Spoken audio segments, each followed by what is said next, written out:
ನಮಸ್ಕಾರ. ನಾನು ಉದಯ್ ಶಾಸ್ತ್ರಿ, ಕೇಂದ್ರೀಯ ಪುರಾತತ್ವ ಇಲಾಖೆಯಿಂದ ಅಧಿಕಾರಿಯಾಗಿ ನಿವೃತ್ತನಾಗಿದ್ದೇನೆ. ನಮ್ಮ ದೇಶದಲ್ಲಿ ನಾಣ್ಯಗಳು 2700 ವರ್ಷದಿಂದ ಚಲನೆಯಲ್ಲಿದೆ. ನಾಣ್ಯಗಳ ಅಧ್ಯಯನವನ್ನು ನ್ಯೂಮಿಸ್ಮ್ಯಾಟಿಕ್ಸ್ ಅನ್ನುತ್ತಾರೆ. ನಮ್ಮ ದೇಶದಲ್ಲಿ ಅತಿ ಪ್ರಾಚೀನವಾದ ನಾಣ್ಯಗಳೆಂದರೆ ಪಂಚ್ ಮಾರ್ಕ್ಡ್ ಕಾಯಿನ್ಸು.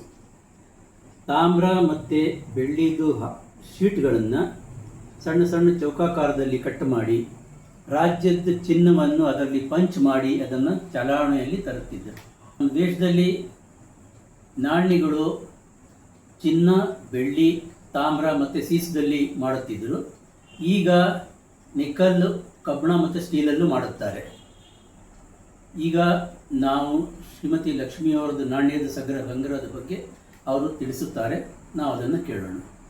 ಸ್ನೇಹಿತರೆ, ಈಗ ನಾನು ತೋರಿಸುವಂತಹ ಕಾಯಿನು ಮಿಂಟಿಂದಲೇ ಬಂದದ್ದಾದರೂ, ಸರ್ಕಾರದಿಂದಲೇ ಬಂದದ್ದಾದರೂ ಅದು ಯಾವುದೇ ರೀತಿಯ ಅದಕ್ಕೆ ಮುಖಬೆಲೆ ಇಲ್ಲ. ಕಾರಣ ಇದು ಪಂಚತಂತ್ರದ ಕಥೆಯನ್ನು ಆಧರಿಸಿ ಮಿಂಟ್ ಮಾಡಿದಂತಹ ಕಾಯಿನ್. ನೋಡಿ, ಈ ರೀತಿ ಇರುತ್ತೆ. ಇದು ಭಾರತದ ಮೊಟ್ಟ ಮೊದಲ ಕಲರ್ ಕಾಯಿನ್ ಅಂತ ಕೂಡ ಹೇಳ್ತಾರೆ. ಅದರಲ್ಲಿ ಆ ಕತೆಗೆ ಸಂಬಂಧಿಸಿದ ಚಿತ್ರ ಇರುತ್ತೆ ಮತ್ತು ಕತೆ ಕೂಡ ಇದರಲ್ಲಿ ಇರುತ್ತೆ. ಈ ಕಾರ್ಡಲ್ಲಿ ಪಂಚತಂತ್ರ ಕಾಯಿನ್ ಅಂದರೆ ನೋಡಿ, ಇದು ಕಲರ್ ಕಾಯಿನ್. ನರಿ, ಕಾಗೆ, ಹಾವು, ಈ ಕತೆ. ಕಲ್ಕತ್ತಾ ಮಿಂಟ್, ಇದು ಮಿಂಟ್ ಮಾರ್ಕ್. ಅದೇ ಸಮಯದಲ್ಲಿ ಮತ್ತೂ ಒಂದು ಕಲರ್ ಕಾಯಿನ್ ಬಂತು.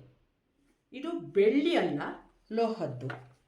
ನೋಡಿ, ಈ ರೀತಿ ಬಾಕ್ಸ್ಗಳಲ್ಲಿ ಬರ್ತಿತ್ತು, ಮಕ್ಕಳಿಗೆ ಆಕರ್ಷಣೀಯವಾಗಿ ಕಾಣಲಿ ಅಂತ. ನೋಡಿ, ಇದು ಕತೆಗೆ ಸಂಬಂಧಿಸಿದಂತಹ ಚಿತ್ರ. ಇದರಲ್ಲಿ ಕತೆ, ಯಾವ ಕತೆ, ಪಂಚತಂತ್ರ ಕತೆಗೆ ಬಹಳಷ್ಟು ಮೌಲ್ಯ ಇದೆ.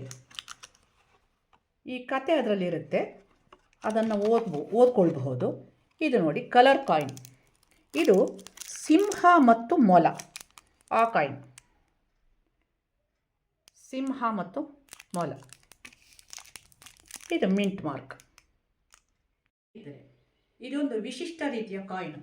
ಆಜಾದಿ ಕಾ ಅಮೃತ್ ಮಹೋತ್ಸವ ಅಂತ 75ನೇ ವರ್ಷಕ್ಕೆ, ಭಾರತ ಸ್ವಾತಂತ್ರ್ಯವಾಗಿ 75ನೇ ವರ್ಷಕ್ಕೆ ಬಂದಂತಹ ಕಾಯಿನ್. ನೋಡಿ, ಇದು ಬ್ಲಿಸ್ಟರ್ ಪ್ಯಾಕು ಅಲ್ಲ, ಬಾಕ್ಸು ಅಲ್ಲ, ಈ ರೀತಿ ಸ್ಟ್ಯಾಂಡಲ್ಲಿ ಬರ್ತದೆ ಈ ಕಾಯಿನ್. 2, 5, 10 ಮತ್ತು 20ರ ನಾಣ್ಯಗಳಲ್ಲಿ ಇದು ಬಂತು. ಇದು 100 ಮತ್ತು 50ರಲ್ಲಿ ಬರಲಿಲ್ಲ, ಈ ರೀತಿಯಾಗಿ ಬಂತು. ಇದು ಮುಂಭಾಗ, ಇದು ಹಿಂಭಾಗ. ಆಜಾದಿ ಕಾ ಅಮೃತ್ ಮಹೋತ್ಸವ ಈ ಸಂದರ್ಭದಲ್ಲಿ ವೆರೈಟಿಯಾಗಿ ಕಾಯಿನ್ಸನ್ನು ಮಿಂಟ್ ಮಾಡಿತ್ತು. ಇದು ನೋಡಿ, ಬ್ಲಿಸ್ಟರ್ ಪ್ಯಾಕಲ್ಲಿ. ಇಲ್ಲಿ ನೋಡಿ, ಫಸ್ಟ್ ಇದರ ಹೆಡ್ಡಿಂಗ್ಸ್ ನೋಡಿ. ಇದು ಕೂಡ ಹಾಗೇನೆ 2, 5, 10, 20ರ ನಾಣ್ಯಗಳು.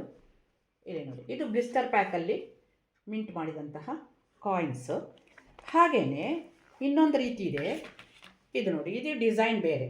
ಆಜಾದಿ ಕಾ ಅಮೃತ್ ಮಹೋತ್ಸವ ಅಂತ ಒಂದು ರೀತಿಯ ಡಿಸೈನರ್ ಆಗಿ ಕಾರ್ಡಲ್ಲಿ ಅದನ್ನು ಮಿಂಟ್ ಮಾಡಿದ್ದಾರೆ. ಹಾಗೆ ಇದು ಕೂಡ ನವಿಲಿನ ಚಿತ್ರ ಇದ್ದು, ಆಜಾದಿ ಕಾ ಅಮೃತ್ ಮಹೋತ್ಸವ, ಸೇಮ್ ಪ್ರೈಸ್.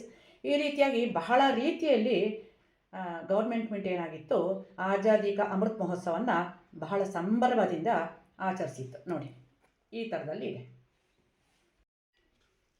ಡೆಲ್ಲಿ ವಿಶ್ವವಿದ್ಯಾಲಯ ಅದರ ಕಾಯಿನ್ ಇದು. ನೋಡಿದು ಮುಂಭಾಗ 1922ರಲ್ಲಿ ಇದು ಪ್ರಾರಂಭವಾಯಿತು. ಭಾರತದಲ್ಲಿ ಎಲ್ಲ ವಿವಿಗಿಂತ ಇದು ದೊಡ್ಡದು ಅನ್ನುವ ಹೆಸರು ಇದೆ ಇದಕ್ಕೆ. 8 ಲಕ್ಷ ವಿದ್ಯಾರ್ಥಿಗಳು 550ಕ್ಕೂ ಹೆಚ್ಚಿನ ವಿಷಯದಲ್ಲಿ ಇಲ್ಲಿ ಅಧ್ಯಯನ ಮಾಡ್ತಾ ಇದ್ದಾರೆ. ಇಲ್ಲಿ ಕಲಿತವರು ವಿಶ್ವಪ್ರಸಿದ್ಧಿಯಾದ ವ್ಯಕ್ತಿಗಳು ಸಾಕಷ್ಟು ಜನ ಇದ್ದಾರೆ. ಇದು ಹಿಂದಿನ ಎಂಬ್ಲೆಮ್ ನೋಡಿ, ರಿವರ್ಸು. ಒಂದು ಪುಸ್ತಕ ಇದೆ ಮತ್ತು ಒಂದು ಆನೆಯ ಚಿತ್ರ ಇದೆ. ಡೆಲ್ಲಿ ವಿಶ್ವವಿದ್ಯಾಲಯದಂತಹ ಒಂದು ಸಣ್ಣ ಚಿತ್ರ ಕೂಡ ಅಲ್ಲಿ ಸ್ಥಿತವಾಗಿದೆ. ಇದು ನೋಡಿ, ಬಾಕ್ಸ್ ಕಾಯಿನ್.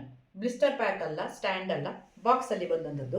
ಗುರು ತೇಗ ಬಹದ್ದೂರ್ ಅವರ 400ನೇ ಜಯಂತಿಗೆ ಬಂದಂತಹ ಗುರು ಪರ್ವದ ಕಾಯಿನ್ ಅಂತ ಹೇಳ್ಬೋದು.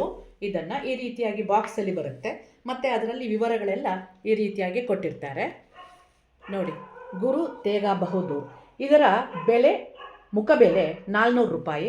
ಇದರಲ್ಲಿ ಇರುವಂಥ ಚಿತ್ರ ನೋಡಿ, ಸಿಖ್ಖರ ಧಾರ್ಮಿಕ ಕ್ಷೇತ್ರದ ಚಿತ್ರ ಇದೆ. ಮತ್ತು ಪ್ರಕಾಶ್ ಗುರುಪರ್ವ ಅಂತಲೂ ಈ ಜಯಂತಿಗೆ ಹೇಳ್ತಾರೆ. ಹಿಂಭಾಗವನ್ನು ತೋರಿಸ್ತೇನೆ. ಹಿಂಭಾಗದಲ್ಲಿ 400ರ ಬೆಲೆಯನ್ನು ನೀವು ನೋಡಬಹುದು. ನೋಡಿ, 400 ರೂಪಾಯಿಯ ಬೆಳ್ಳಿ ಕಾಯಿನ್. ಗುರು ತೇಗ ಬಹದ್ದೂರರ 400ನೇ ಜಯಂತಿಯ ಪ್ರಯುಕ್ತ ಭಾರತ ಸರ್ಕಾರ ಮಿಂಟ್ ಮಾಡಿದಂತಹ ಬೆಳ್ಳಿ ಕಾಯಿನ್.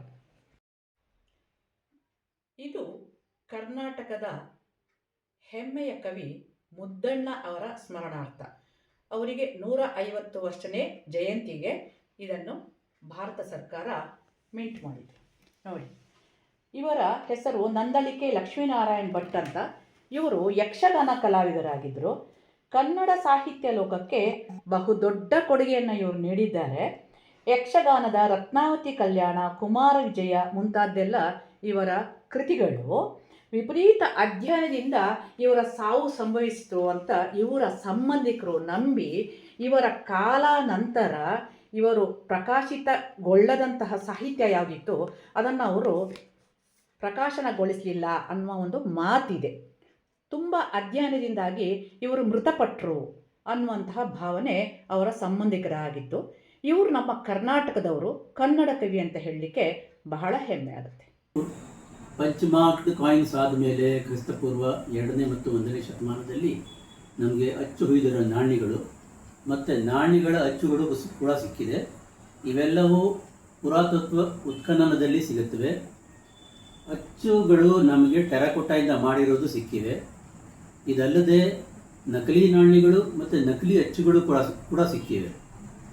ಈಗ ಮುಂದಿನ ಸಂಚಿಕೆಯಲ್ಲಿ ಹೆಚ್ಚಿನ ನಾಣ್ಯಗಳ ಬಗ್ಗೆ ಹೆಚ್ಚಿನ ಮಾಹಿತಿಯನ್ನು ತಿಳಿದುಕೊಳ್ಳೋಣ. ನಮಸ್ಕಾರ.